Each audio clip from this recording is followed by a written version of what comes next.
ಆಗಿದೆ. ಇಡೀ ದೇಶಕ್ಕೆ ಗೊತ್ತಾಗ್ತಾ ಇದೆ, ಇಡೀ ದೇಶದಲ್ಲಿ ಅತ್ಯಂತ ಹೆಚ್ಚು ಬಾರಿ ಬಜೆಟ್ ಅನ್ನ ಮಂಡಿಸಿರ್ತಕ್ಕಂಥ, ಅಂದ್ರೆ 14 ಬಾರಿ ಬಜೆಟ್ ಅನ್ನ ಮಂಡಿಸಿರ್ತಕ್ಕಂಥವ್ರು. ಅದಕ್ಕೆ ಒಂದು ಬಜೆಟ್ಗೆ ಒಂದ್ ಸೈಟು ಅನ್ನಂಗೆ 14 ಬಾರಿ ಬಜೆಟ್ ಮಂಡಿಸಿ 14 ಸೈಟ್ಗಳನ್ನ ತೆಗೆದುಕೊಂಡಿದ್ದಾರೆ ಸಿದ್ದರಾಮಯ್ಯ ಮುಖ್ಯಮಂತ್ರಿಗಳು. ಇದ ಸಮಾಜವಾದ? ಮಾಧ್ಯಮದವ್ರು ಇಲ್ಲೇ ಇದ್ದಾರೆ. 14 ಬಾರಿ ಬಜೆಟ್ ಮಂಡನೆ ಮಾಡಿ 14 ಸೈಟ್ ಅನ್ನ ತೆಗೆದುಕೊಂಡಿದ್ದಾರೆ. ನೀವು ಮೈಸೂರಿನಲ್ಲಿ ಯಾರಿಗೆ ಬೇಕಾದ್ರೂ ಕೇಳಿ, ಈಗ ಹೆಂಗಿದ್ರು ಮೈಸೂರಿಗೆ ಬಂದಿದ್ದೀರಾ, ಮತ್ತು ಮೈಸೂರಿನಲ್ಲಿ ಎಲ್ಲರಿಗೂ ಗೊತ್ತು 87,000ಕ್ಕಿಂತ ಹೆಚ್ಚು ಜನ ಅಪ್ಲಿಕೇಶನ್ ಮಾಡಿದ್ದಾರೆ ನಮಗೆ ಮೂಡಾದಲ್ಲಿ ಸೈಟ್ ಬೇಕು ಅಂತ. ಮೈಸೂರು ಅರ್ಬನ್ ಡೆವಲಪ್ಮೆಂಟ್ ಅಥಾರಿಟಿ ಮೂಡ 87,000ಕ್ಕಿಂತ ಹೆಚ್ಚು, ಅಂದ್ರೆ ಹತ್ತತ್ರ ಸುಮಾರು 1 ಲಕ್ಷ ಜನ, ಅವರಿಗೆ ಸೈಟ್ ಸಿಕ್ಕಿಲ್ಲ. ಸಿದ್ದರಾಮಯ್ಯ ಅವರಿಗೆ 14 ಸೈಟ್ ಹೆಂಗೆ ಸಿಕ್ತು ಅನ್ನೋದು ನಮ್ಮ ಪ್ರಶ್ನೆ. ಹೌದ್ ತಾನೆ? ಎರಡನೇ ಪ್ರಶ್ನೆ, ನೀವು ಚುನಾವಣೆಗೆ ನಿಂತ ಸಂದರ್ಭದಲ್ಲಿ ಅಫಿಡವಿಟ್ ಅನ್ನ ಸಲ್ಲಿಸ್ತಿರಲ್ಲ. 2013ರಲ್ಲಿ ನಿಮ್ಮ ಅಫಿಡವಿಟ್ ನಲ್ಲಿ ಯಾಕೆ 14 ಸೈಟ್ಗಳು ತೆಗೆದುಕೊಂಡಿದ್ದೇನೆ ಅಂತ ತೋರಿಸ್ಲಿಲ್ಲ?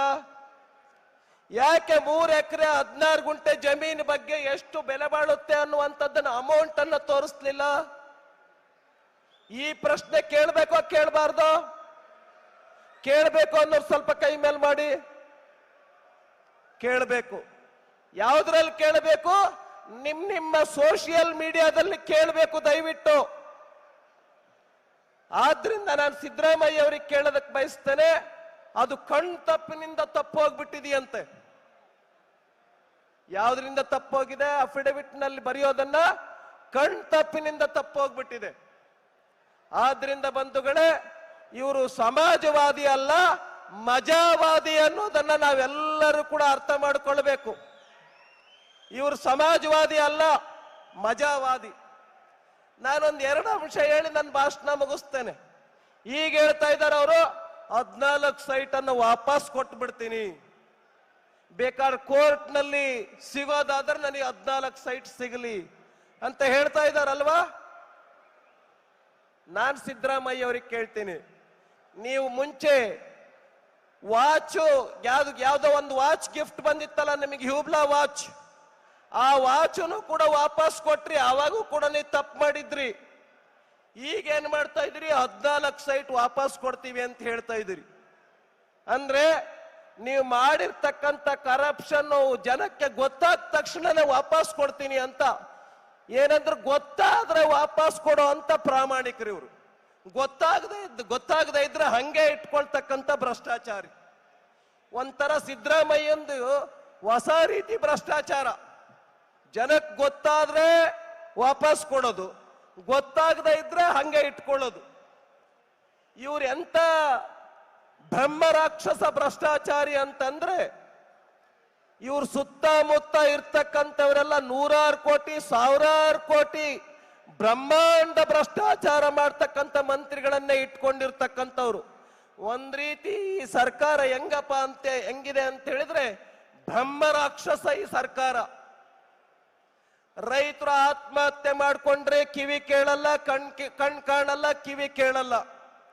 1510 ಹತ್ರ ರೈತರು ಆತ್ಮಹತ್ಯೆ ಮಾಡ್ಕೊಂಡಿದ್ದಾರೆ, ಏನು ಪರಿಹಾರ ಕೊಡ್ತಾ ಇಲ್ಲ. ಎರಡನೇದು PSI ಪರಶುರಾಮ್ ಯಾದಗಿರಿ ನಲ್ಲಿ ಆತ್ಮಹತ್ಯೆ ಮಾಡ್ಕೊಂಡ್ರು. 20 ಲಕ್ಷ ಕೊಟ್ಟು ಮೊದಲು ಟ್ರಾನ್ಸ್ಫರ್ ಮಾಡ್ಕೊಂಡ್ರು, ಆಮೇಲೆ 30 ಲಕ್ಷ ಕೇಳಿದ್ರು ಯಾದಗಿರಿ MLA. ಎಂತ ರೆಡ್ಡಿ? ಚೆನ್ನಾರೆಡ್ಡಿ. ಆ ಚೆನ್ನಾರೆಡ್ಡಿ ಅವರು ಮತ್ತೆ 30 ಲಕ್ಷ ರೂಪಾಯಿ ಕೇಳಿದ್ರು ಅಂತ ಅವ್ರಿಗೆ ಕೊಡಕ್ಕಾಗಲ್ಲ ನನಗೆ ಅಂತ ಸುಯಿಸೈಡ್ ಮಾಡ್ಕೊಂಡ್ರು. ಈ ರಾಜ್ಯದಲ್ಲಿ ಪ್ರಾಮಾಣಿಕ ಅಧಿಕಾರಿಗಳಿಗೆ ಬೆಲೆ ಇಲ್ಲ, ರೈತರಿಗೆ ಬೆಲೆ ಇಲ್ಲ.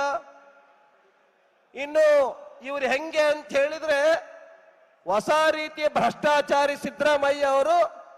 ಈಗ ಮಹರ್ಷಿ ವಾಲ್ಮೀಕಿ ಅಭಿವೃದ್ಧಿ ನಿಗಮದಲ್ಲಿ ಭ್ರಷ್ಟಾಚಾರ ಆಗಿದೆ. ಫ್ಲೋರ್ ಆಫ್ ದಿ ಹೌಸ್, ವಿಧಾನ ಪರಿಷತ್ನಲ್ಲಿ, ವಿಧಾನಸಭೆನಲ್ಲಿ ಅಲ್ಲಿ ಏನ್ ಹೇಳಿದ್ದಾರೆ? 187 ಕೋಟಿ ಅಲ್ರಿ, ಬರೀ 87 ಕೋಟಿ ಭ್ರಷ್ಟಾಚಾರ ಆಗಿರೋದು. ಬರೇ ನಮ್ಮ ಬಂಗಾರು ಲಕ್ಷ್ಮಣ್ ಅವರು ಬರೇ 1 ಲಕ್ಷ ರೂಪಾಯಿಗೆ ಒಂದೇ 1 ಲಕ್ಷ ರೂಪಾಯಿಗೆ ಅವ್ರು ರಾಜೀನಾಮೆ ಕೊಡಬೇಕಾಯ್ತು. 1 ಲಕ್ಷ ರೂಪಾಯಿಗೆ. ಈಗ 87 ಕೋಟಿ ಭ್ರಷ್ಟಾಚಾರ ಆಗಿದೆ ಅಂತ ಹೇಳ್ತಾ ಇರ್ತಕ್ಕಂಥ ಸಿದ್ದರಾಮಯ್ಯ ಅವರು 14 ಸೈಟ್ಗಳನ್ನ ವಾಪಸ್ ಕೊಡ್ತೀನಿ ಅಂತ ಹೇಳ್ತಾ ಇರುವಂತ ಸಿದ್ದರಾಮಯ್ಯ ಅವರು ಭ್ರಷ್ಟಾಚಾರಿ ಹೌದೋ ಅಲ್ವೋ? ಹೌದು ಅನ್ನೋರು ಸ್ವಲ್ಪ ಕೈ ಮೇಲ್ ಮಾಡಿ. ನಾಚಿಕೆ ಮಾನ ಮರ್ಯಾದೆ ಏನಾರು ಇದ್ರೆ ಏನ್ ಮಾಡ್ಬೇಕು? ಅವರು ರಾಜೀನಾಮೆ ಕೊಟ್ಟು ಮನೆಗೆ ಹೋಗ್ಬೇಕು. ಲಾಸ್ಟ್ ಒಂದು ಮಾತನ್ನ ಹೇಳ್ತೇನೆ. ನಮ್ಮ SCP TSP SC ST ಹಣ 25,000 ಕೋಟಿ ರೂಪಾಯಿ. ಎಷ್ಟು ಕೋಟಿ? 25,000 ಕೋಟಿ. SCP TSP ಆಮೇಲೆ ಎಕ್ಸ್ಪ್ಲೈನ್ ಮಾಡೋರು ಇದ್ದಾರೆ. SCಗಳ ಅಭಿವೃದ್ಧಿಗೆ, STಗಳ ಅಭಿವೃದ್ಧಿಗೆ ಅಂದ್ರೆ ಒಕ್ಕಲಿಗರು ಹೆಂಗಿದ್ದಾರೆ, ಲಿಂಗಾಯತರು ಹೆಂಗಿದ್ದಾರೆ, ಆ ರೀತಿ ಸಾಮಾಜಿಕವಾಗಿ, ಶೈಕ್ಷಣಿಕವಾಗಿ, ಆರ್ಥಿಕವಾಗಿ, ಔದ್ಯೋಗಿಕವಾಗಿ ಮುಂದೆ ಬರೋ ದೃಷ್ಟಿಯಿಂದ ಅದನ್ನ ಮೀಸಲಾಗಿಟ್ಟಿರ್ತಕ್ಕಂಥ ಹಣ, ಅವ್ರಿಗೋಸ್ಕರನೇ ಖರ್ಚು ಮಾಡಬೇಕಾಗಿರ್ತಕ್ಕಂಥ ಹಣ ಏನ್ ಮಾಡಿದ್ರು? ಅದನ್ನ ಬೇರೆ ಬೇರೆ ಕಡೆಗಳಿಗೆ ವರ್ಗಾವಣೆ ಮಾಡಿದ್ರು. ನಾನೊಂದು ಪ್ರಶ್ನೆ ಕೇಳ್ತೀನಿ, ಇವ್ರು ದಲಿತ ವಿರೋಧಿನ ದಲಿತ ಪರನ? ದಲಿತ ವಿರೋಧಿ ಅನ್ನೋಂಥವ್ರು ಸ್ವಲ್ಪ ಕೈ ಮೇಲ್ ಮಾಡಿ.